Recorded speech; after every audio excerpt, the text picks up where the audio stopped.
Hi, hello, welcome to Maximum Channel 11 CBSE Mathematics Chapter 9 Straight Lines. So straight லைன்ஸ்னோடனே உங்களுக்கு நல்லாவே தெரிஞ்சிருக்கும். ரெண்டு எண்ட் பாயிண்ட் இருக்காது, ரெண்டு பாயிண்டில் வரைவோம்.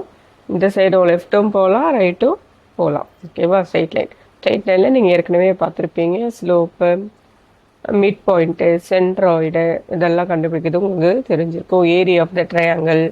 ஓகேவா? ஸோ அதெல்லாம் வந்து பேஸாக வச்சு தான் இப்போது எக்ஸசைஸ் 9.1 நம்ம பார்க்க போகிறோம். ஸோ 9.1ல ஃபஸ்ட் ரெண்டு கொஸ்டின் நம்ம பார்க்கலாம். Draw a quadrilateral in the Cartesian plan whose vertices are -4, 5, 0, 7, 5, -5 and -4, -2. Also find its area. சரியா? ஒரு கார்டீசியன் பிளான்னா XY கிராஃப் தான் அது. அதில் ஒரு குவாட்ரிலேட்டரல் வரைங்க, அதோட வெர்டிசஸ் கொடுத்துட்டாங்க, அதோட ஏரியா நம்ம கண்டுபிடிக்கணும். அவ்வளோதான். ஸோ இப்போ ஒரு குவாட்ரிலேட்டரல் எடுத்துக்கலாம், அதில் பாயிண்ட்ஸை மார்க் பண்ணிக்கலாம்.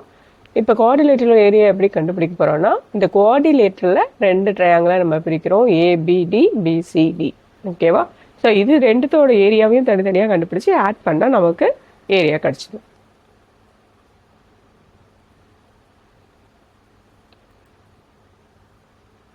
ஸோ இதுதான் ஏரியா ஆஃப் த ட்ரையாங்கிளோட ஃபார்முலா. ஓகேவா? half into x1 into y2 minus y3 plus x2 into y3 minus y1 plus x3 into y1 minus y2. ஈஸியாக நீங்கள் ஞாபகம் வச்சுக்கலாம், உங்களுக்கு ஏற்கனவே தெரியும். 1 2 3, அடுத்தது 2 3 1, அடுத்தது 3 1 2. அவ்வளோதான், ஈஸியாக நீங்கள் ஞாபகம் வச்சுக்கலாம். So calculating area of the ABD. So அந்த பாயிண்ட்ஸ் ஏபிசிடி, அந்த பாயிண்ட்ஸ் x1 எது y1 எது நீங்கள் பிரித்து போட்டு வச்சுக்கிட்டா ஈஸியாக இருக்கும். டைரெக்டாகவும் நீங்கள் போடலாம், இல்லை இந்த மாதிரி எடுத்து எழுதி போட்டால் தப்பு வராது. So x1 -4, x2 0, x3 -4, y1 5, y2 7, y3 -2. So இதில் எல்லாத்தையும் தூக்கிட்டு இந்த ஃபார்முலாவில் இருந்து நம்ம நம்பர்ஸை சப்ஸ்டியூட் பண்ண போகிறோம். ஸோ x1 பதிலாக -4, y2 என்னது 7, 7 -2, ப்ளஸ் x2 வந்து 0, y3 -y1 -2 -5, ப்ளஸ் x3 -4. அப்போ y1 -y2 5 -7. ஸோ கால்குலேட் பண்ணிங்கன்னா மைனஸ் இன்ட்டு மைனஸ் என்ன ஆகிடும், ப்ளஸ் ஆகிடும். இது -7, இது தேவையில்லை, ஜீரோவோட மல்டிப்ளை பண்ணால் 0 ஆகிடும். இது -2 -4.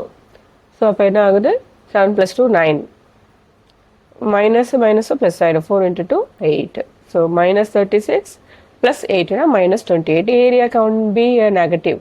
ஸோ மோட் எடுத்துக்கிட்டிங்கன்னா ப்ளஸ் ஆகிடும். ஸோ ஆன்சர் வந்து என்ன வருது, 14 வருது. இது ஏபிடி. அடுத்து நம்ம கண்டுபிடிக்க போகிறது பிசிடி. ஸோ பிசிடி எடுத்துக்கலாம். So area of the triangle formula. இப்போது x1 y2 y3 x2 அதோட வேல்யூலாம் நம்ம என்ன பண்ணியிருக்கோம், சப்ஸ்டியூட் பண்ணியிருக்கோம். ஸோ ஃபஸ்ட்டு இந்த 0 இருக்கிறதால அதை நம்ம என்ன பண்ண தேவையில்லை, கால்குலேட்டே பண்ண தேவையில்லை. அடுத்து -9, -4 × 7, மைனஸ் இன்ட்டு மைனஸ் என்ன ஆகிடும், ப்ளஸ் ஆகிடும். ஸோ 0 -45 -4 × 12. ஸோ அப்போ என்ன ஆகுது, -45 -48. ஆட் பண்ணிங்கன்னா 93. Area can't be negative. So mod எடுத்திங்கன்னா 93/2. சிம்ப்ளிஃபை பண்ணி போட்டாலும் சரி, இல்லைன்னா அப்படியே கடைசியாக ரெண்டுத்தையும் ஆட் பண்ண போகிறோம் இல்லையா, அதுக்கப்புறம் நம்ம சிம்ப்ளிஃபை பண்ணிக்கலாம். ஸோ இப்போ ரெண்டு ட்ரையாங்கிளோட ஏரியாவையும் ஆட் பண்ணிங்கன்னா 14 + 93/2னா எல்சிஎம் எடுத்திங்கன்னா 14 × 2 + 93/2, 28 + 90 31, 21/2 60.5 ஸ்கொயர் யூனிட்ஸ். ஓகேவா? அவ்வளோதாங்க சார். அடுத்த சம் பார்க்கலாம்.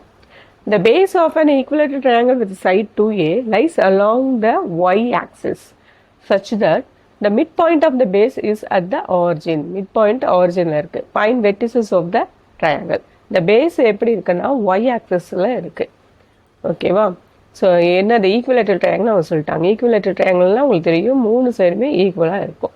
அப்போ வித் சைடு 2a, ஒரு சைடு 2aனா மீதி 2 சைடு என்னவாக தான் இருக்கும், கண்டிப்பாக 2aவாக தான் இருக்கும். ஓகேவா? அப்புறம் என்ன கொடுத்துருக்காங்க, given that the base of the equilateral triangle that is BC lies along the y-axis. ABC நம்மளே தான் எடுத்துக்கிறோம். அந்த y-axisல இருக்க பேஸ் வந்து நம்ம BCன்னு எடுத்துக்கிறோம். அதோட மிட் பாயிண்ட் வந்து ஆரிஜின் சொல்லிட்டாங்க. அப்போ 0, 0. ஸோ அப்போ ஒரு பிக்சர் நம்ம போட்டு பார்த்துடலாம்.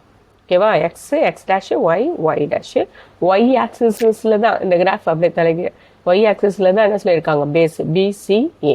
ஸோ பிசி 2ஏனா அப்போ ஏசியும் 2ஏ தான், ஏபியும் 2ஏ தான். ஓகேவா? இது மிட் பாயிண்ட்டு ஆர்ஜின் 0, 0. ஸோ அப்போ பார்த்தீங்கன்னா இது ஈக்குவலாக பிரிக்கும் இல்லையா, இதுவும் ஏ இதுவும் ஏ. அப்போ இது ஒரு பாயிண்ட் ஈஸியாக நீங்கள் மார்க் பண்ணலாம். அது 0, A plus side 0, A minus எப்போ இந்த சைடு ஒய் டேஷ் வந்து மைனஸ் 0, மைனஸ் ஏ. ஸோ இப்போ நம்ம என்ன கண்டுபிடிக்கணும், find the vertices of the triangle. இப்போ 2 வெட்டிசஸ் நமக்கு கிடச்சிருச்சு, 0, ஏ 0, மைனஸ் ஏ.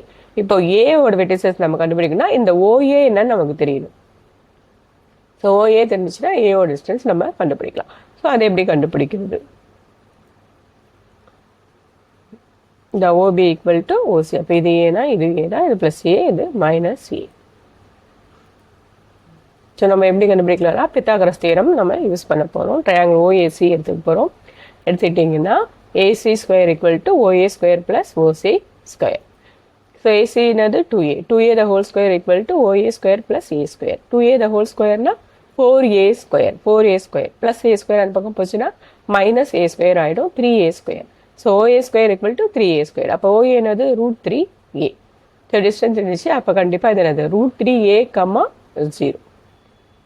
இதில் எக்ஸ் ஆக்சஸில் இருக்கு இல்லையா, அப்போ √3A, 0. ஸோ ஸ்கொயர் ரூட் எடுக்கும்போது நம்ம என்ன பண்ணுவோம், ப்ளஸ் ஆர் மைனஸ் போடுவோம். ஓகேவா, plus R minus √3A, 0. So அப்போ த வெட்டிசஸ் ஆர் 0, மைனஸ் ஏ 0, ஏ √3A, 0. அப்படி இல்லைன்னா 0, minus A 0, A minus √3A, 0. அவ்வளோதான் சம். தேங்க்யூ.